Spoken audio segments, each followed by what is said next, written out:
शिक्षक महज पढ़ाने वाले कर्मचारी नहीं होते, बल्कि किसी भी प्रदेश और देश की शिक्षा व्यवस्था की मुख्य धुरी होते। और आज इस देश की जो वर्तमान परिस्थितियां हैं, उसमें चाहे यूनिवर्सिटी में कार्यरत प्रोफेसर्स हो, चाहे राजकीय महाविद्यालय में कार्यरत शिक्षक, दोनों ही सरकार द्वारा पढ़ाई की गुणवत्ता बढ़ाने, उन पर कंट्रोल रखने और अपने अधिकारों के बीच एक सामंजस्य बैठाने का कार्य करने की धुरी में लगे हुए हैं। शिक्षक महज पढ़ाने वाले कर्मचारी नहीं होते, बल्कि किसी भी प्रदेश और देश की शिक्षा व्यवस्था की मुख्य धुरी होते। और आज इस देश की जो वर्तमान परिस्थितियां हैं, उसमें चाहे यूनिवर्सिटी में कार्यरत प्रोफेसर्स हो, चाहे राजकीय महाविद्यालय में कार्यरत शिक्षक, दोनों ही सरकार द्वारा पढ़ाई की गुणवत्ता बढ़ाने, उन पर कंट्रोल रखने और अपने अधिकारों के बीच एक सामंजस्य बैठाने का कार्य करने की धुरी में लगे हुए हैं। एक शिक्षक जब मानसिक और शारीरिक रूप से स्वस्थ होता है और स्वस्थ तन और मन से काम करता है, तो उसके बहुत ही सकारात्मक प्रभाव छात्र छात्राओं पर, शिक्षा प्रणाली पर और उससे निकलने वाले नतीजों पर पड़ते हैं। और इसी के सापेक्ष मैंने अपना सवाल माननीय उच्च शिक्षा मंत्री जी से किया था। बहुत ही मैं आगे बढ़ूं माननीय अध्यक्ष जी, उससे पहले मैं ये जरूर कहना चाहूंगी, आपके तरफ आपका ध्यान आकृष्ट करना चाहूंगी कि पिछले मानसून सत्र के दौरान भी इसी विषय पर मैंने जानकारी मांगी थी, और जिसमें मुझे यूनिवर्सिटी में कार्यरत प्रोफेसर्स, राजकीय महाविद्यालयों में कार्यरत शिक्षकों के सापेक्ष चयन प्रक्रिया, नियुक्ति प्रक्रिया, रिटायरमेंट प्रक्रिया, कैजुअल लीव के संदर्भ में समस्त जानकारी दी गई। लेकिन जो मेरा मूल विषय था, मेडिकल लीव, चिकित्सीय अवकाश, उसकी जो सूचनाएं थी उसको सीमित रखा गया।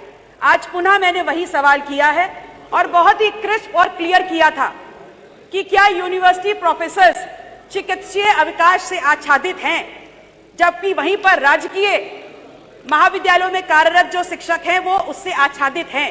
हाँ और ना में जवाब मांगा था और कारण मांगा था, तो मुझे गवर्निंग बॉडीज का नाम दिया गया, लेकिन कारण पुनः छुपा लिया गया। मैंने ये पूछा कि क्या आप उसको आच्छादित करेंगे, तो जवाब आता है कि सवाल ही नहीं उठता।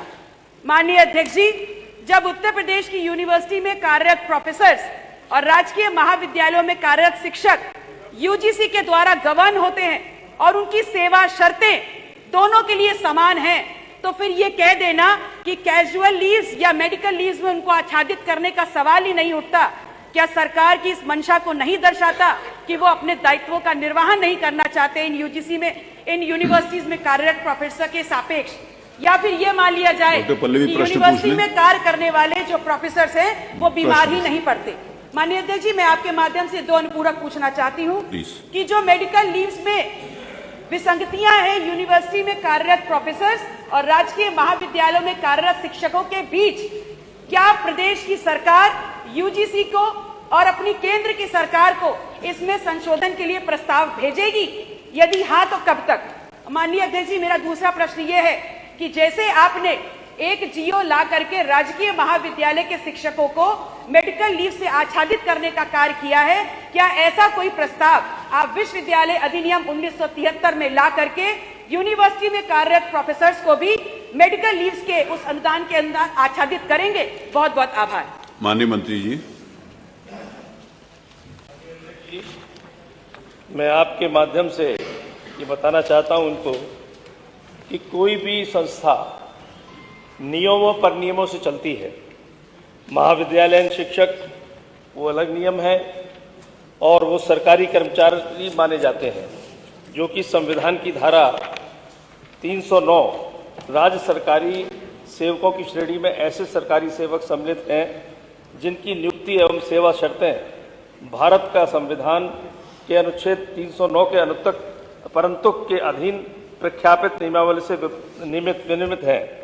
उत्तर प्रदेश राज्य विश्वविद्यालय अधिनियम 1973 के अधीन स्थापित राज्य विश्वविद्यालय तथा उनसे संबद्ध संयुक्त एवं घटक के कर्मचारी अधिनियम 1973 के अधीन प्रख्यापित नियमों से विनियमित होते हैं। जहाँ तक सवाल इनका है महाविद्यालय राज्य कर्मचारियों के, उनका वो राज्य कर्मचारियों की श्रेणी में आते हैं तो उनके अलग हैं, विश्वविद्यालय के अलग हैं।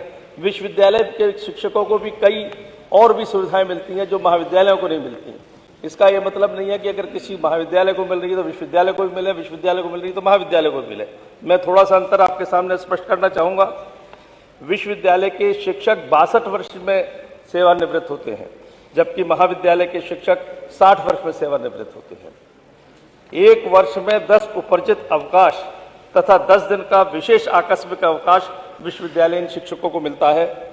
इसके अगेंस्ट जब देखें तो राजकीय महाविद्यालय शिक्षकों को एक वर्ष में एक उपर्जित अवकाश मिलता है। यूजीसी की नियमावली के अंतर्गत विश्वविद्यालय शिक्षक चलते हैं, जो उसके धारा 7 के अंतर्गत एक वर्ष में 20 दिन का अर्ध वेतन अवकाश, किंतु पूरे सेवा काल में अधिकतम 240 दिन का क्यूमुलेटिव लीव की व्यवस्था है, जो 2 अर्ध वेतन अवकाश और 1 क्यूमुलेटिव लीव। इसी के अगेंस्ट चिकित्सीय प्रमाण पत्र के आधार पर पूर्ण सेवा काल में महाविद्यालयीन शिक्षकों को 1 वर्ष का चिकित्सीय अवकाश मिलता है। इस तरह से दोनों की तुलना कभी भी नहीं की जा सकती और सबको अलग अलग कहीं ना कहीं लाभ मिलता है। इनके तुलनात्मक अध्ययन करके किसी को लाभ नहीं, नियमों से चल सकते हैं हम लोग।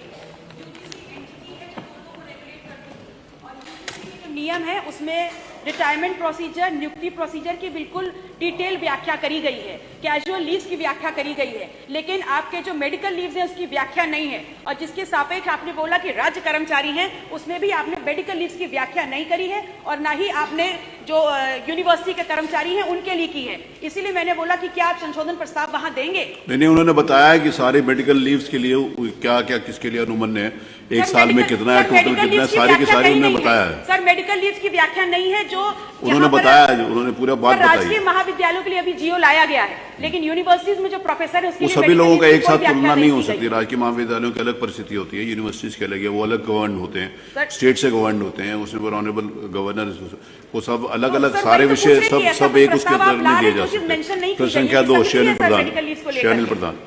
नेशनल दस्तक की आपसे गुजारिश है कि अगर इसको बचाना चाहते हैं तो नेशनल दस्तक को सब्सक्राइब करने के लिए रेड कलर के सब्सक्राइब बटन को दबाएं, फिर बेल आइकन की घंटी दबाएं। नेशनल दस्तक को बचाने के लिए बहुत जरूरी है कि हर खबर को शेयर करें, लाइक करें, कमेंट जरूर करें।